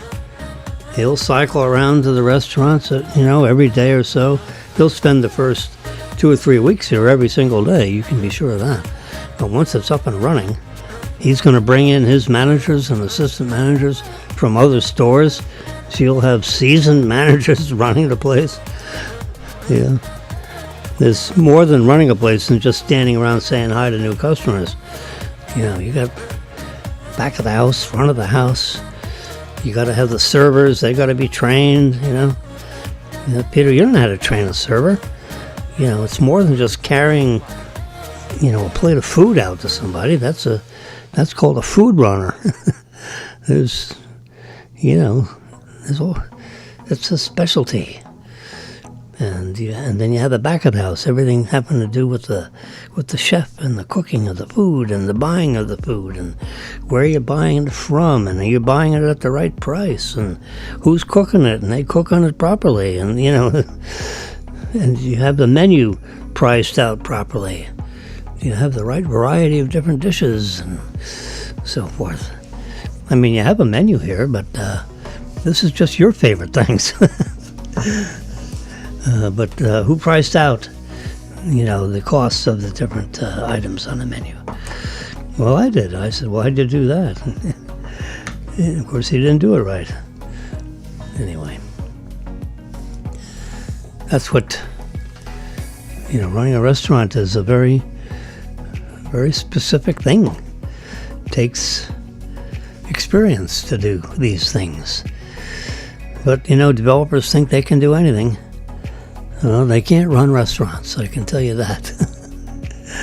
I've financed a lot of, I've eaten out in a lot of restaurants.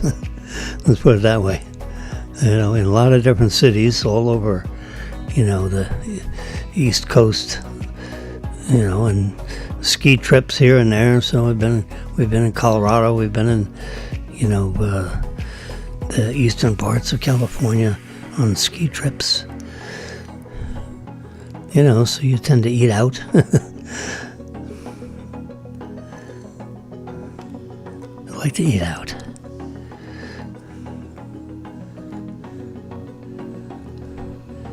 When you get older, you don't cook a lot, You don't have a family, they're out, they're grown up and they're out of the place, and they have their own place where they cook their own meals. So, anyway.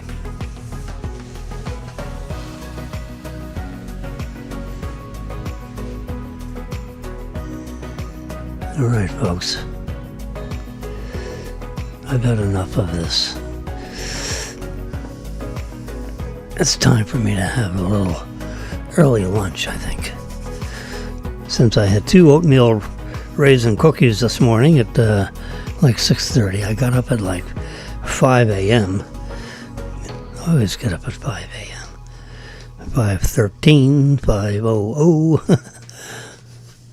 I don't know, I get 5 hours of sleep is all, and I wake up. And when you wake up, you wake up. I can't, wake up, go to the bathroom, and I just stay up.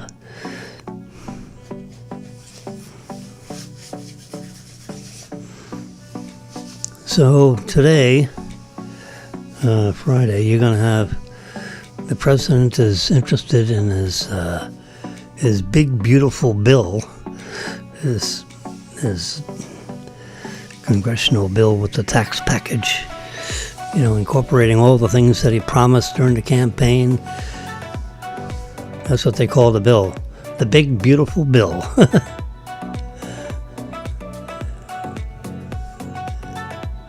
So they have an artificial deadline of trying to get that through the Senate.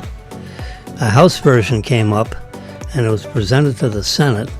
Now, they've jiggled it, and they've jiggled it probably, well, it's not been done yet. So whatever version the Senate will pass, hopefully this weekend, then it has to go back to the House. And, there's a committee of people that decide whether the parameters of what passed through the Senate is close enough to the bill that came out of the House. And if it is close enough, then there's a committee that writes up the overall legislation, combining these two versions if they're close enough, if they're within the parameters. And then, then it gets written up and passed on to the president. So right now it's ping-ponging between the House and the Senate. The House passed a version. It's in the hands of the Senate. Now, depending on what they actually pass over this weekend, I don't know, it's the House. No, it's not the parliamentarian. There's a committee that looks at what was passed through the Senate to see if it's close enough to the bill that already passed through the House. There was, the big, beautiful bill came up from the House to the Senate. So now the Senate, in theory, if they pass the version that came up from the House, then they just carry it over to the president to sign, and it's done. But if the Senate's version of the big, beautiful bill, which they're working on this weekend, hopefully they'll sign something.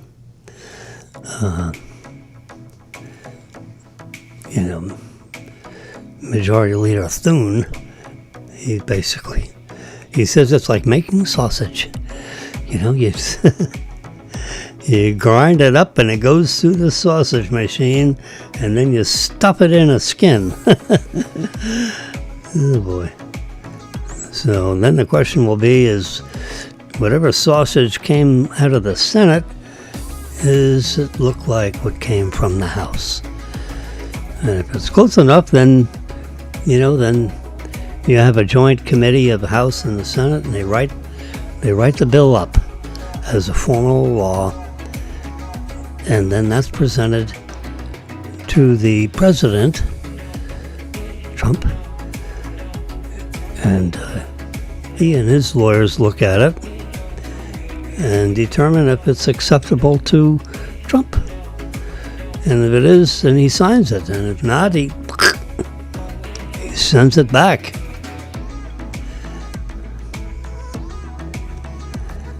The House and the Senate can overrule them by voting, a supermajority vote. Like 2/3 of the Senate can then jam the bill back through and overrule the president and make it law. That's one way it happens. I think I have that right. But they don't actually have a supermajority of conservatives in the Senate. They have 53 members out of the 100 members. So it's 53-47. And so they can only lose a couple of senators, and then they lose the majority. They only need 50 votes. So if 3 senators voted against it and went with the Democrats, essentially, then it would be 50-50. and then the vice president would break the tie vote. In the previous administration, there were a couple of times where the vice president, Kamala Harris, she signed,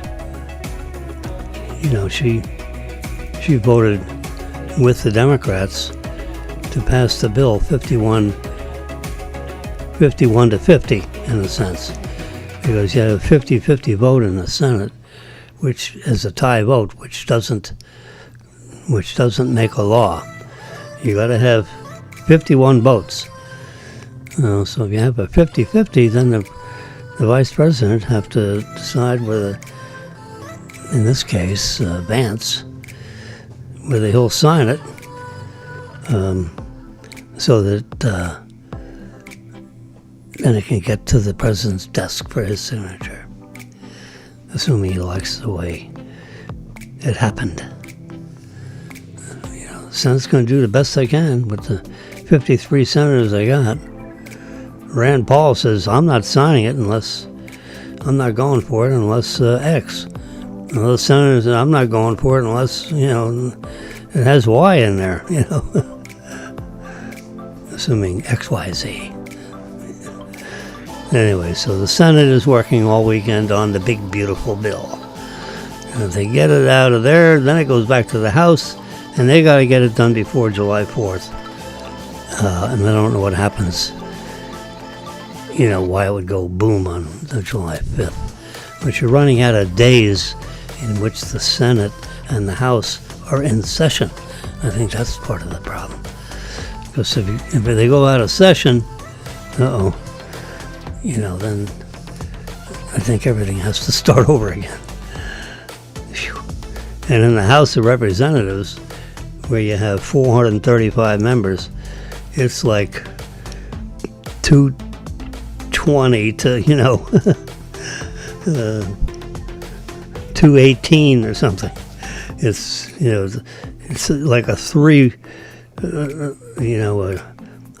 3, or 4 vote margin out of 435 members. Whew. 218, 217 is 435. So I think we have I think the Conservatives have 221. I think they got a 3 vote margin. So talking about trying to herd cats, as they say, although I can herd my 2 cats, but try 435 of them, or 218 of them. Yeah, that's a lot of cats. And they're all running around different directions. I know how that works with 2 cats. They're definitely running around in different directions. Just the 2 of them. So I get the point. So I've listened to a bunch of interviews on how this full self-driving feature is working in Austin, Texas with the RoboCab. Yeah. Look at that. Then, Tesla's coming out. It should be very soon with their Model 2, which looks somewhat similar to this car right here. I think it has the same wheelbase and so forth of the Model 2, which is not a boiled down Model Y. That's what they say, but it isn't. And Franz and Elon have made mention that it's a unique car. It has 17-inch wheels instead of the 21-inch wheels. It's not a racing car, so they're going back to the 17-inch wheel hub, which is more fuel efficient. It gives a better ride because you got more pneumatic tire, you got more air, you got more rubber. Let's see what this wheel looks like. Yeah, this looks like a 18 or 19-inch rim on that one. This is Daniel's new car.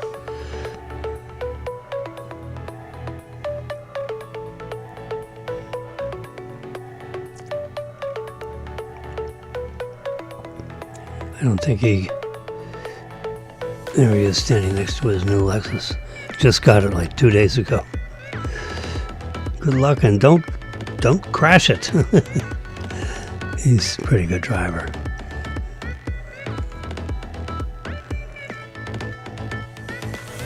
That's what the 2026 model IS350 Sport Lexus. He's a sales manager at Lexus. So he's traded in his Toyota and now he's driving a Lexus. Yep. All done. Deal's done. Money's paid. $500 a month. That's his lease payment. And in four months or so,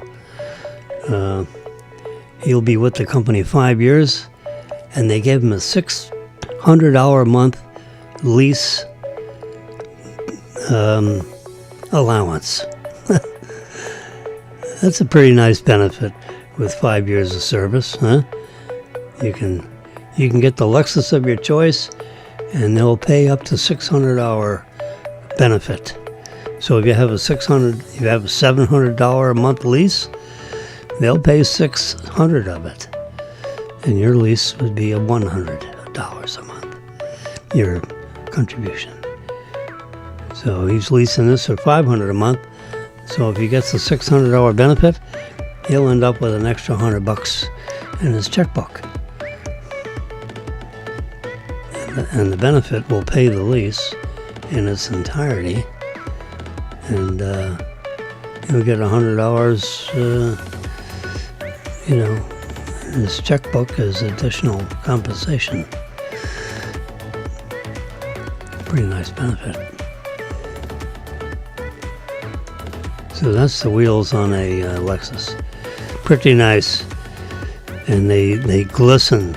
It's got the little sparkles in it. So when he drove up, I said, wow. I said, those wheels are really, really hot. You can't see. It really looks good. This is actually at nighttime, but the cameras on these iPhones are so sensitive. It looks like you got studio lights all over here. There's no extra lighting. This is just the lighting. There was a car behind us, apparently. See, right there's a car behind us. And then this little shadow is created by, just the ceiling light, in the lobby of our building. But it looks like it's lit up like Disney. It's not that light out. You wouldn't realize looking at these pictures. I haven't really taken pictures, street side like this of the building. Even down here, look at this street down here. That's pretty well lit down there too. Just some regular street lights. Very nice. Okay. I don't walk all over the city streets at night. I don't do that.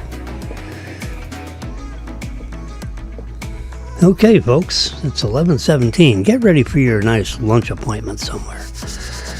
I have a lunch at Houston's on Tuesday, but I'm going to eat in today. And I made some fresh pasta.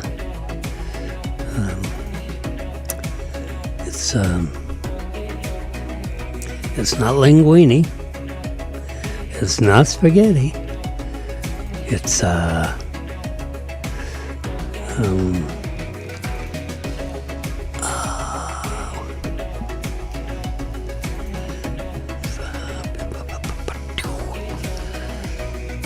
it's a flat noodle. It's about 10 inches long, 11 inches long. It's fettuccine. I don't have fettuccine Alfredo, but what I do is I make I make a little cheat sauce where I take a little Campbell's soup, mushroom soup, a concentrated soup. We add like 40% water to 60% Campbell's soup that you shake out of the can or scoop it out of the can and mix it up, and you'd have mushroom soup. But I don't do that. I shake out about 25% of the can, and then I add a little chicken gravy to it, Heinz chicken gravy, and then I add about 2 ounces of water, and I mix that up, and then I add a nice big handful of the fettuccine. It's already cooked. It's par cooked to al dente, because I'm going to heat it up with that mixture of the mushroom soup and the about 4 ounces, I would say, of the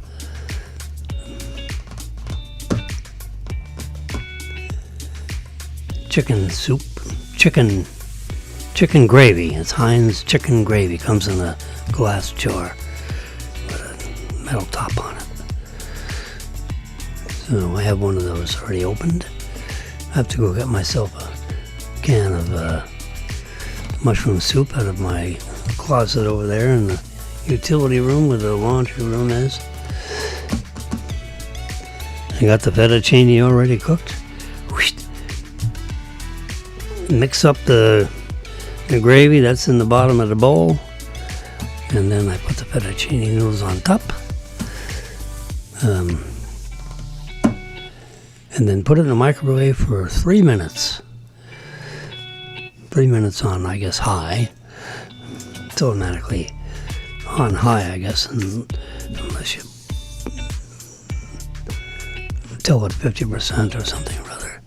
I could put it in there for 6 minutes. Wait a minute, this 3 minutes is high. It could be 6 minutes at 50%. You could do that.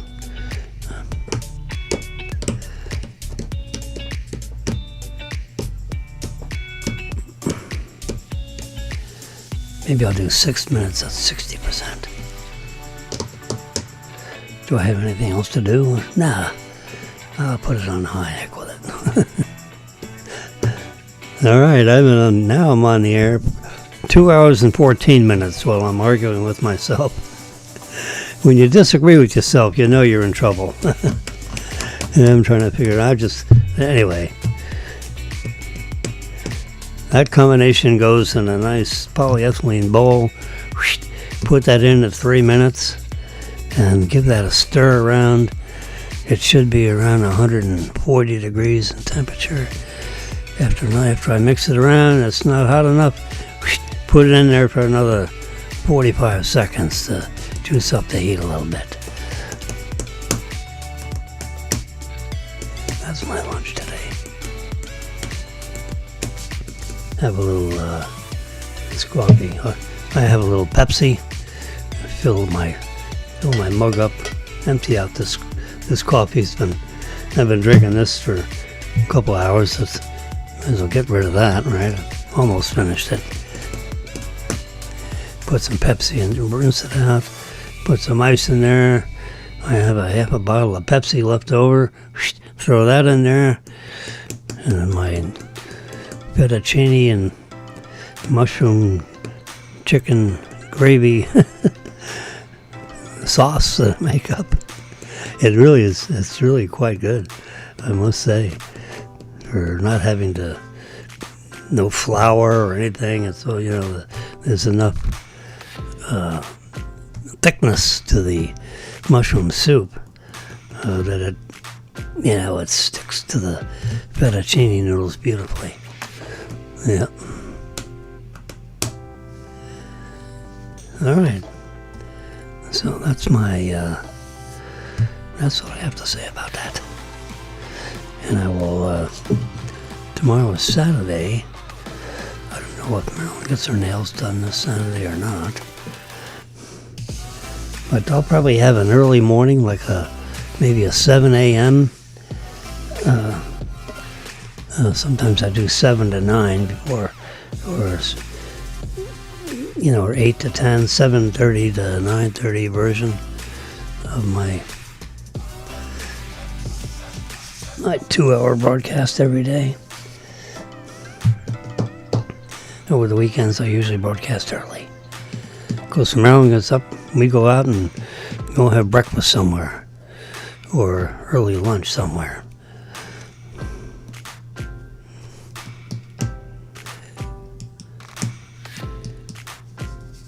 If you go to Cracker Barrel for like an 11:15 lunch or 11:30, 12 o'clock lunch at Cracker Barrel, they have like a chicken, they got this ball of aluminum foil where they have a half a chicken in there and they have potatoes and carrots and, a gravy kind of a thing. It is marvelous, I can tell you. If you like southern chicken, half chicken, they just throw it in there, and the way they have the timing of that, it is fall off the bone chicken, and it's moist and it has all this broth all over it. So all you got to do is put a little salt on it. They don't salt it, because some people are salt intolerant. At my mild age of 80, I love a little salt. It enhances the flavor. Okay. You all have a nice day. I'll see you likely tomorrow. In the meantime, I'll give you about 30 seconds of Epidemic sound instrumental. See you tomorrow morning. Bye-bye.